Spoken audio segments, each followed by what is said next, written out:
Well, we're not quite done yet. We had about 6 or 7 minutes left. I wanted you to hear something. Uh, what you missed is what I'm talking about the Pistons next playoff series. Nobody gives them much of a chance. That begins tomorrow night at 6 on ESPN. All of the national pundits I've seen, they're not giving him one iota of a chance of winning this series. Taking either the Knicks in 5 or 6 or 7 or whatever, even 4, some of them. I don't think so. I think the Pistons do have a chance to win this thing, but the officiating, it's just the way it is. The officiating, they're going to be making all the calls for the Knicks. You're not going to see the Pistons getting much of a break when it comes to the whistle. That's just the way it is because they're in New York. It's a New York team. That's the way it is with this league.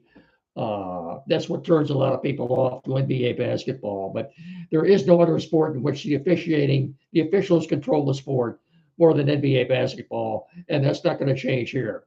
They're going to get all the calls. The Knicks are, that is, and I don't see much changing. I really don't. Anyway, starts tomorrow night. Game 2 is I believe on Monday. Game 3 is Thursday night back here at LCA, and Game 4 is a week from tomorrow, the 27th, at LCA again. So good luck to the Pistons. I think they do have a chance in spite of what the national pundits might say. But and by the way, what are you going to be doing next Thursday night for Game 3? Pistons and Knicks starts at 7, and then you've got the draft. So what are you going to be watching? The basketball game or the draft? I know a lot of people are thinking the Pistons, the Lions won't be making their pick until after 11 o'clock. Well, not necessarily. If they trade up 10 or 15 spots, they'll be picking a lot sooner than that. If they stay at 28, it'll be sometime between 11 and 11:30 when they're picking. So have to wait and see on that, I guess. Something I wanted you to hear.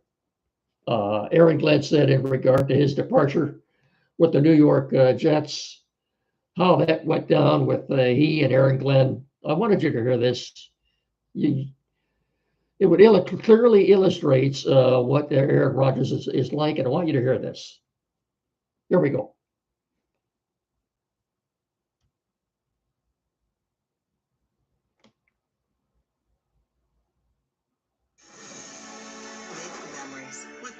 Of course, we got an ad. Of course. Here we go. An interesting 2 years, to say the least. But, I figured that when I flew across country on my own dime, that there was going to be a conversation.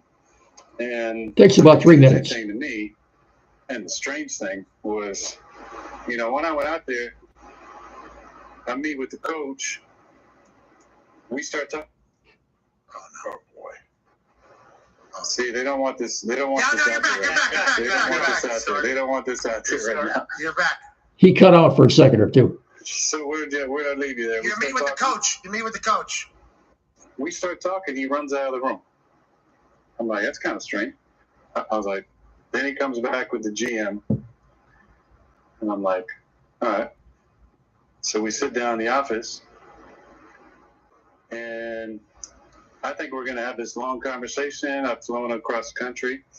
And 20 seconds in, he goes, literally, I'm talking to the GM about something, and he leans to the edge of his seat and goes, so you want to play football? And I was like, yeah, I'm interested. And he said, we're going a different direction at quarterback. And I said, and I was kind of shocked. Now, not shocked because I didn't think that was a possibility. Listen, of course, they want to move on. That's totally fine. But shocked because I just flew across country. You could have told me this on the phone. If we weren't even going to have a conversation, and this is verbatim exactly how it happened. So I said, huh? And he goes, we just want to know how you want it released, the messaging. And I said, verbatim, I don't give a shit about the message. And I said, why? And then he said, I don't want to be up in front of the room saying something and have guys looking back at you. Interesting. And I said, what does that even mean? Are you assuming that I would be in the back of the room during the team meeting, undermining what you're saying? I said, you don't know me. And he said, you don't know me.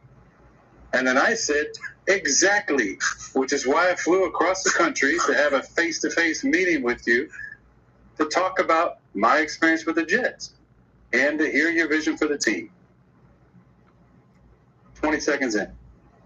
What I thought was going to be a couple-hour meeting turned into like a 15-minute meeting, and I walked out of there.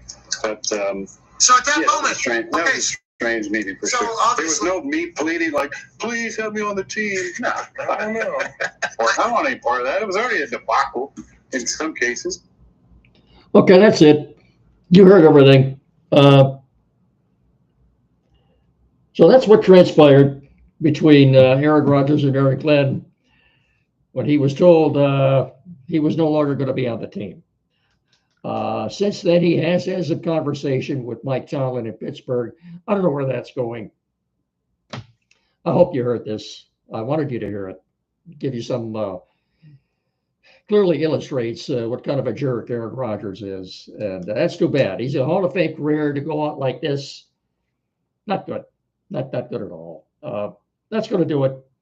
Thanks for watching and listening. Talk to you all again on Monday. Don't forget the Timeout Show with Andy and Jed tomorrow morning, 9 to 10 here locally, WCSR 92.1 FM. I'll talk to you all again on Monday. So till then, have yourselves a good weekend. Remember, please treat each other with respect. And thanks so much for watching and listening. As I said, I'll talk to you all again on Monday. Have yourselves a good weekend. Until then, so long and thanks, everybody. Good night.